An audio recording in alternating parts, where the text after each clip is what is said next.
The wind howled through the dark forest like a wounded animal, bending the branches of the old oak tree above the sleeping woman. Cold rain had begun to fall, each drop striking the dry leaves around her like tiny whispers in the night.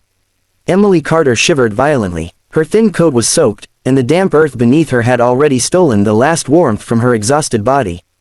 One hand rested protectively over her swollen belly as she slept, her breathing uneven, her face pale with exhaustion and grief. Only a few hours earlier, she had still believed she had a home. Now she had nothing, no shelter, no family, no one who cared whether she survived the night. Have you ever experienced a moment when your entire life collapses in a single evening? That was exactly what had happened to Emily. Just before sunset, the heavy wooden door of the Carter mansion had slammed shut behind her with a sound that echoed in her heart like a gunshot. "Get out," her husband's voice had thundered through the hallway. Daniel Carter stood at the top of the marble staircase, his face cold and furious. The man she had once loved more than anything now looked at her as if she were a stranger. Or worse, a problem. "You lied to me," he shouted. Emily's hands trembled as she clutched the railing for support. Her pregnancy had made her weak, but it was the fear in Daniel's eyes that hurt more than the pain in her body. "I didn't lie," she whispered, tears sliding down her cheeks. "I was going to tell you tonight." But Daniel had already made up his mind. His mother stood beside him, her thin lips curled into a cruel smile. "Daniel," she said calmly, "you know what must be done. This child cannot be yours." Those words cut deeper than any knife. Emily felt the world spin around her. "What are you saying?" she cried. Daniel's voice became cold, almost mechanical. "You disappeared for 3 months last year. No explanations, no answers. Now you come back pregnant and expect me to believe this baby is mine." Emily shook her head desperately. "You know why I left," she said through tears. "Your business enemies kidnapped me. I told you everything." But Daniel had stopped listening. Or perhaps he had never truly believed her. Within minutes, her suitcase had been thrown outside the door. The mansion gates closed behind her. And just like that, Emily Carter became a homeless pregnant woman standing alone on a dark road. What would you do if the person who promised to protect you suddenly became the one who destroyed your life? Emily walked for hours. The night grew colder. Her feet ached. Her back burned with pain. Finally, when the forest road appeared ahead, she could walk no more. The large oak tree beside the dirt path offered a small patch of dry ground beneath its branches. She lowered herself slowly, groaning softly as she sat down. "I'm sorry," she whispered to the child inside her womb. "I'm so sorry." Her hand rubbed her stomach gently. "You deserve better than this." But exhaustion soon claimed her. Her eyes closed, and under the lonely tree, surrounded by darkness and silence, Emily fell asleep. She never heard the footsteps approaching through the forest. Not until a shadow appeared beside her. The old man stopped suddenly.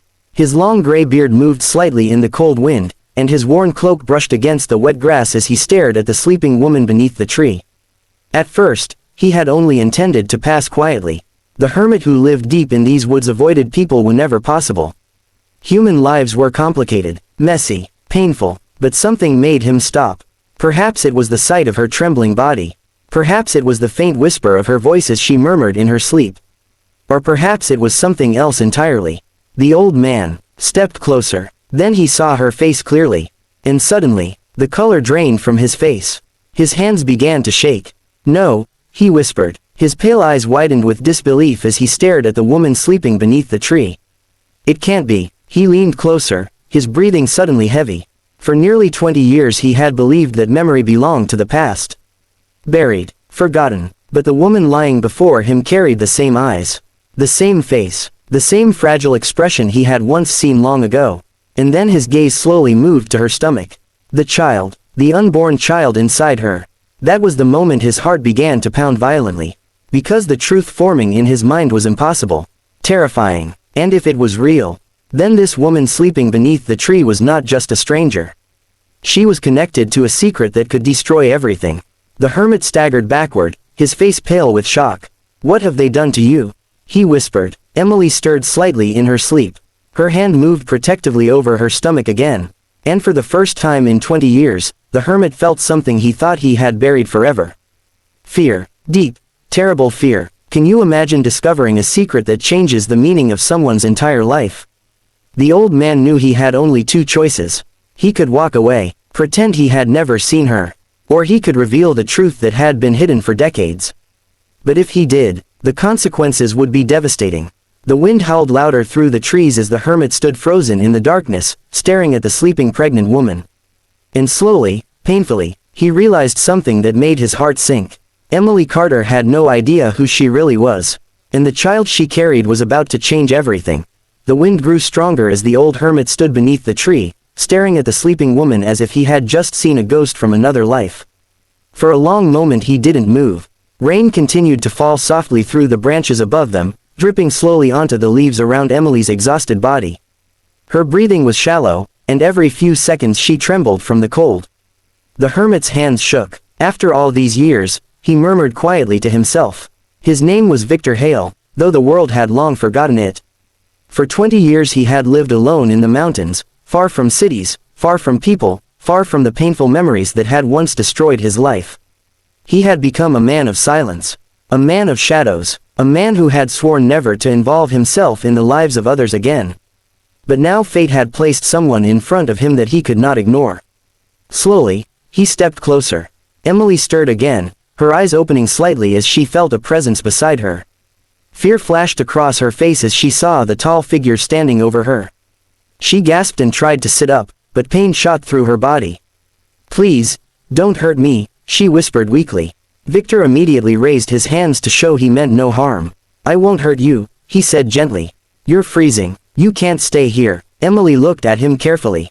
The old man's beard was long and gray, his clothes worn and simple, but his eyes carried something unexpected. Concern. Real concern. "I don't have anywhere else to go," Emily said softly. Victor looked at her stomach again, and his face tightened with emotion. "How far along are you?" he asked quietly. 7 months, she answered. Victor inhaled sharply. 7 months. That meant the baby would arrive soon. "You'll die out here," he said bluntly.